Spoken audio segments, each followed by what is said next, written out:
The faculty, staff, and students of St. Bonaventure University present Sunrise, a New Era for Media and Politics, a podcast focused on today's dynamic political landscape.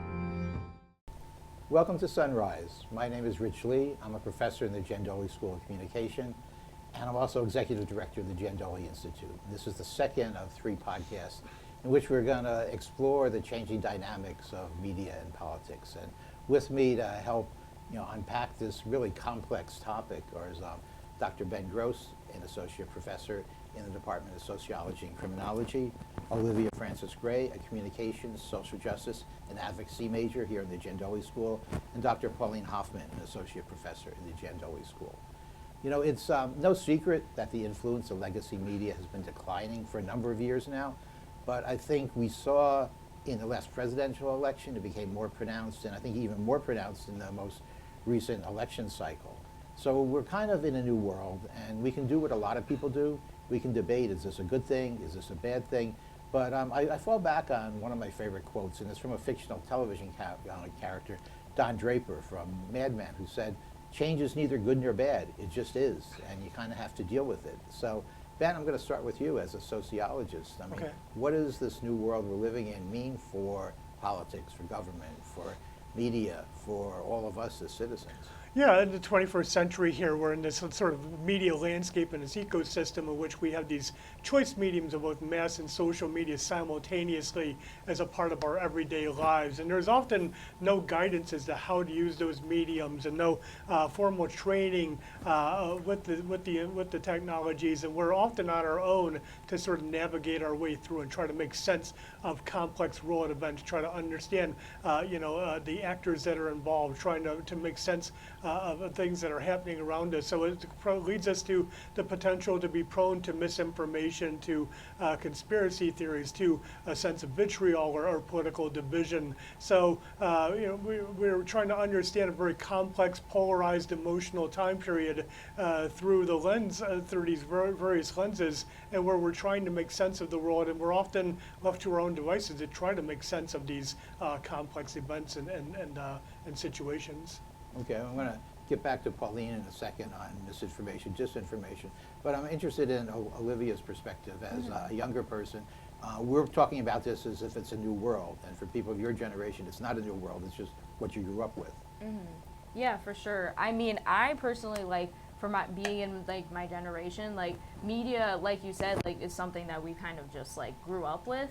But it's so interesting when you get to have conversations with the older generation, regarding politics and how much it has revolved around media. I mean, as we've seen with the recent New York City election, so many of with Soham Mamdani, a lot of the time he used social media as his tactic when it comes to using that as to get his voice out to the younger generation, and I feel that was probably his advantage.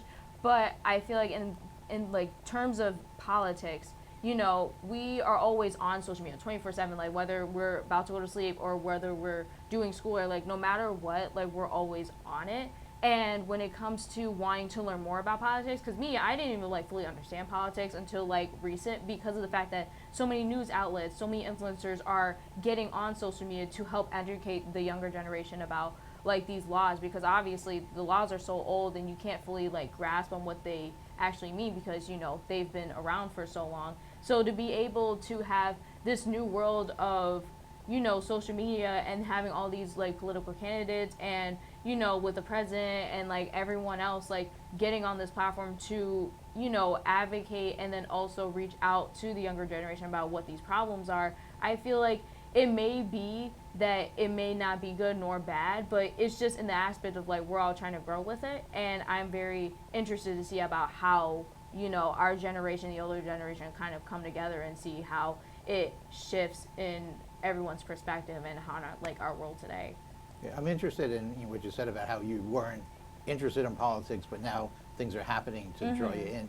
Can you talk about that a little bit more, or give an example of what got you more interested in politics? Yeah, for sure. I mean, last year I took a politics class with one of my professors, Elizabeth Tillman, and at first I was I could probably just do this for the credit, but the more I actually participated in the class, I feel the more I was able to understand politics. And the more I did that class, like the more my TikTok and my Instagram, showed me stuff regarding politics that would make sense to me, and then also on how it affected like my lifestyle, when it comes to like, especially like for example like the shutdown, like as someone who likes to travel, like when it comes to seeing like airports get shut down and obviously all these delays, it's very interesting about how it's become even more closer to where it is associated with me, like even especially like, with the things going on with the ICE raids, and especially with it happening when I heard that happening in Buffalo, as someone from the Buffalo area, it's definitely where it's, at the point it's like it's in my backyard. And the more I feel like I become involved in politics, I feel like the more knowledgeable I can become and figure out what the issue is and how I, as a citizen and as just a person in this generation, can approach a solution, and then also think about the ways that I can talk about others and advocate for issues of like regarding like racism, hate crimes, and then just everything like that in between. There's a rise of misinformation, disinformation, and just from my own perspective, it seems like it's getting worse instead of better. Even, I sometimes have trouble, detecting what's real and what's not real, or I have to do a lot of research to figure it out. What's the solution, or can we stop it, or at least educate people better? First of all, thank you for doing the research, Rich. I appreciate that that's what you're going to be doing. Yeah. Because I think too often folks aren't doing that. So I do, before I answer that though, I want to ask you, because I find it so interesting, and I think some of it is as a professor. So we're dealing with your generation. Certainly we dealt with millennials. I've been here long enough that that's the case. And I see your use of social media, and I see like my generation, I'm Gen X and Boomer, and how I think we're looking at things very differently on social media. Like, I think we almost approach it as this awful entity, and it's the end of civilization as we know it, but you don't look at it that way. Like, your generation is like, no, this is what we know. It's, to your quote at the beginning, like, change just is. Yeah. We're seeing the change. This isn't change for you. So I just find that interesting. But to your question, first of all, disinformation is not new. Yeah. This isn't something that just came about with social media. I do think that it is making it much easier to share the information. It's making it more difficult, I think, to identify what is and isn't real. And when you add artificial intelligence into the mix, I mean, forget it, right? It's not going away. I'd love to tell you I'm going to be out of a job studying disinformation, but it's not going away because it's always been here. I think what we need to do, and I'm not necessarily a fan of required fact-checking and so on, because I think that that just opens up the conversation to, well, who are you to fact check? What makes you the authority? I'm a huge fan of education, which shouldn't come as a surprise. I think we need a lot of literacy education in any number of areas, particularly media literacy. But I also think it's important, and one of the things I like to say is, I know what I know, but more importantly, I know what I don't know. And too often I see people who are talking and clearly don't know, but they don't even recognize that they don't know. So I think that's some of the trouble that we're seeing, certainly with misinformation and disinformation. Okay. Question, either follow up for you, or I'd also like to hear Ben's perspective, and certainly Olivia's.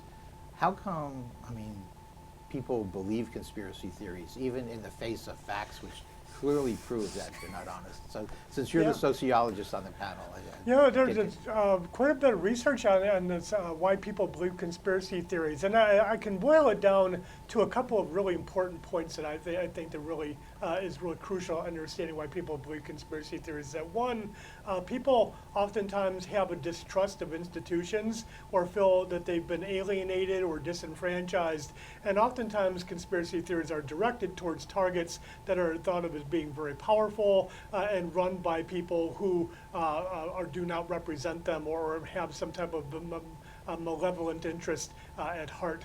And I think the other reason that really conspiracy theories are so popular today is that many of the things that we're trying to understand are just inherently wildly complicated, right?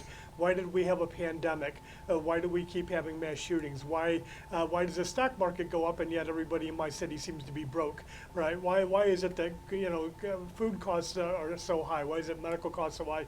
It's not really an easy answer, and people are trying to understand it by trying to understand ways that they understand daily reality, that the world is full of actors who have motivations and are trying to achieve goals. It makes the world more digestible. It makes the world simpler to understand and to say, things happen sometimes unintentionally or without a reason, right? It gives people a sense of purpose, understanding, and so that's part of why conspiracy theories are so hard to change with people. They become a way of understanding the world in a way that makes people feel like the world is somewhat predictable and stable.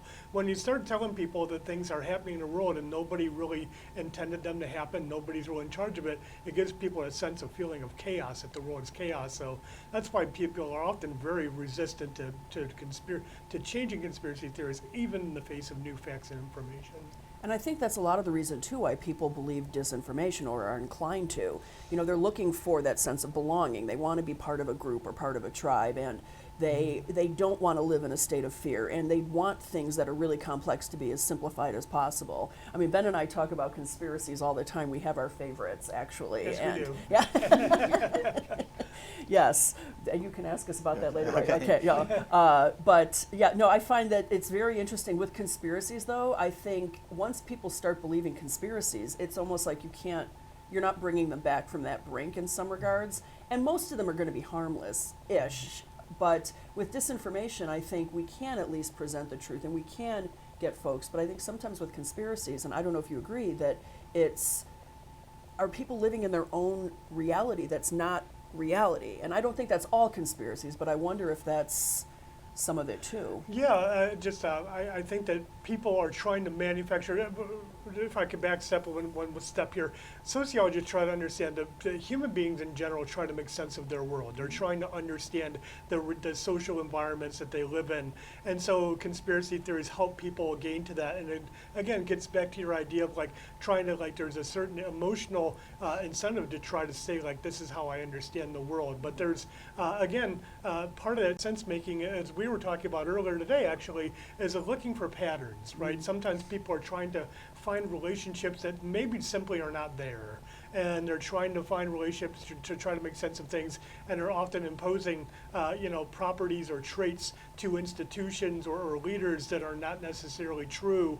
And they see patterns that, frankly, sometimes get a little creative, and they're just simply not there. But it helps people, again, as part of the sense-making process. So it's very difficult to try to address conspiracy theories because it's how people understand the world that they're living, but they're also sometimes emotionally connected to supporting those viewpoints.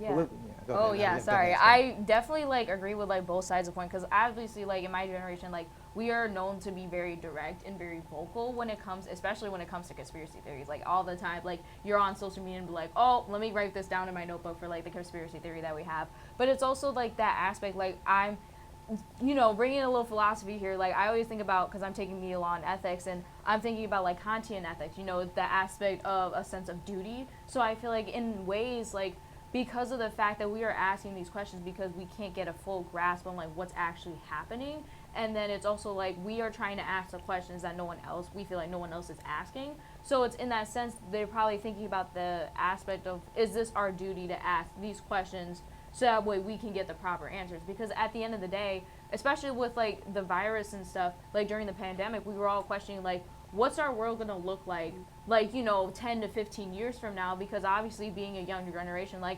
we see the pandemic and stuff going in history books, and we're looking at it, it's we lived through that, and we didn't expect to live through that, but obviously we had to shift along with everyone else. So it's the aspect of when it comes to conspiracy theories, especially the political ones, all we do is that we're using that sense of duty to think that we're trying to ask the questions that no one else is asking, because we're trying to find the answers that we want. And when it comes to that time, all we want is to get those answers, so that way we can educate others, especially with the older generation, especially when it comes to media. At the end of the day, we all have to work together instead of going against each other, because you knew this in the past, and we know about this now, and instead we have to use the resources that we both have to come together and achieve a certain goal, and kind of that end point of being in the new world of media and the new world of politics. Well, you said a couple things that I find interesting. You said looking for the answer that I want. So I'm wondering, are you looking for something to sort of reinforce your own views, or are you looking at, no, I want to try and find the truth? And then I have another question for you too. Do you think your generation because I would say mine I don't think is doing a very good job of it. Do you think you can identify disinformation really well, or what's a conspiracy? No, for sure. I mean, first, like when it comes to the aspect of like the truth, I feel like that's all we want to do. Like, you know, half the time people tend to joke like, yeah, I'm going to be an FBI agent and find so much on like this one person. So it's at the end of the day, we're trying to find the truth either about someone or a certain event. Because especially with like certain historical events, like when, you know, the George Floyd stuff happened, and then obviously with the ICE thing happening, like all we want is to find information and to find the truth on what is actually happening. I mean, that's a lot of the time why so many people I've talked to, like with me wanting to be a journalist, like the whole point is for me to find the truth and get it out to the people that need to know it. And at the end of the day too, it's like when it comes to disinformation, I feel like, you know, especially with AI coming into like the market and especially like it being a big thing right now, I feel like, you know, my generation, at the end of the day, we see it in commercials, like we see it all over social media, and I feel like at certain points we're like, okay, this is AI, and then we know how to, you know, associate that from the truth. And at the end of the day, it's also about the importance of like we need to let our family members and like the older generation know like, hey, this isn't like what is the truth. I need you to understand that, and this is how I can educate you on with the resources I have about if this, how to, you know, pinpoint what is AI, what's disinformation, and about what the information that you're intaking, if it's the correct information in the end of the day. And I'd like to add on to Olivia's point here and support it. So a lot of people who espouse conspiracy theorists, they often have enormous amount of distrust our institutions, that they're run by bad people, that they have bad intent, or that they're negligent, and that so there's a social responsibility aspect of saying like, listen to me, I found what's really going on here, and then there's a sort of obligation of saying like, I need to share this with people who would otherwise not know, and empower people. So a lot of it again is built on the distrust of our institutions, you know, whether medical institutions, educational institutions, media, government, whatever institution you may have. There's a certain lack of trust that this institution is purposely giving you the information you need, and whether or not, whether it's your responsibility to share the truth that you have found through your own knowledge and your own research, and try to share that to empower people. And there's something to be said for that too, I think, related to disinformation. One of the things that we talk about is understanding why people are believing so that you can better share information if that's what you need to do. If you need to persuade somebody to do something, or, you know, talk them off a particular ledge, there's something to be said for that trust, but also the trauma that could be personal trauma, it could be cultural trauma or intergenerational trauma, that we have a lot of organizations and a lot of groups of folks who have really good reasons not to trust medicine, for example, or not to trust the government. And I don't think that we should just sort of toss that aside. I think it's important for any of us to make sure we understand why people believe. Doesn't mean we're endorsing that and that we agree with why they do that, but that's going to better help us understand. I mean, the last thing we want is to paint people as stupid or they just don't know. That's ridiculous, because just because you don't know what I know or I don't know what you know doesn't make either one of us stupid. We all are coming from different perspectives, and I think that's important for us to remember, whether it's disinformation or conspiracy theories or generational, because I love that you're talking about how you want to try and help us old people, but I get bothered because I feel like too many people in our generations kind of look down and say, well, what could you possibly know? You don't have the experience. And I think that's a mistake, because again, we're all bringing things to the table that I think are going to be a benefit, certainly. For sure. I mean, definitely, like I said too, it's like, because you guys have like, with the aspect of the law is like, because it's so much old language, like you guys are like, okay, yeah, like I completely understand, it's like, this is what I grew up with. And then you have our generation with, obviously with media, where we're just kind of like, oh, we're not fully understanding this, maybe you can help me interpret it, and then I can use my resources to help interpret it in a certain way so that my generation can understand. So I think it really is, at the end of the day, it's like putting all our heads together, and I feel like that's a lot more what needs to happen in both like the community and like in our area, that all generations need to come together and look at the big picture and be like, okay, this is what I know, and this is what I can use from your knowledge and everything that you've learned in like the new age to make a consensus about what is actually happening nowadays. And I think if we need to talk to each other and communicate with each other, because I think it's really difficult to dislike a group of people if you're sitting in front of them and having a conversation with them, right? I think it's incredibly important that we certainly do that for sure. Yeah, it's great. I'm hearing a lot of optimism here, which is good. I'm going to throw a monkey wrench into the discussion. We don't want to hear it. No. I'm sorry, we're done. No. I'm the host. I get to do this. I think we've all had the experience of, as we said, sharing something with someone who believes something that's wrong and showing them, no, you're wrong, in more polite terms, here's what the facts are, and that person's simply not believing you. What do we do in a case like that? Do we give up? Do we try again? Well, I think that it depends on, okay, how bad is it? Is it really bad if they believe X, Y, or Z, Right. But if you really need them to believe, you need to figure out where they're coming from. I think that's really important. So if you're going to come to me and try to persuade me, I want facts. Yeah. But that's not for everybody. Some people want you to tell a story that they can relate to that should be based on some facts, I should hope. So it really is, okay, stepping back, taking a look at the situation, why are they believing, understanding why they're believing, and then thinking about what it is that's going to persuade them. I mean, one of the things I say with people who create disinformation, they're doing all the right things. Like, they know who the audience is, they know what message they need to create to send, they know what channels to use. I mean, take out the evil and lying. But we all need to be doing that too. So I think listening and hearing is so important, and they're not the same, right? Because I can listen and then, just wait for you to stop moving your lips and I can jump in, right? But that's not truly, I'm not hearing what you're saying. So I think that helps. But then also, check your own ego, because maybe you're wrong, or maybe they're giving you a perspective that you hadn't thought of that you can then maybe, try and find some information to help. But you don't have to do everybody. Like, the holidays are coming, I know, and that's what everybody wants to know. They're like, oh my gosh, how do I get through a Thanksgiving dinner? Sometimes, find some common ground. Is there something else you can talk about? My brother and I are about as polarized as possible, and it's like, we have a moratorium. We're not talking about certain topics, and we'll play games, we'll do puzzles, we'll talk about, past Thanksgiving mishaps or whatever it might be, but try and find something that you can all agree on, I think. Now, if it's something detrimental that you need folks to really pay attention to, maybe you do need some facts, maybe you do need a story, maybe you do need some emotion or something that you need to pull in. It's really going to depend on who you're speaking with and working with. Yeah, I think working together on a topic, not a controversial one, helps. The story I tell you may have heard it, Pauline, during one of the presidential elections, I think it was 2 or 3 ago, there was a debate at the Olean Library between supporters of Obama. I think it was a Mitt Romney election. For 2 hours, people screamed at each other. And there were so many people there, they had to set up folding chairs in another part of the library, and the library had to be closed at a certain time. So the library director came out at like 5 to 9, whatever, and said, thank you, we're going to have to close up.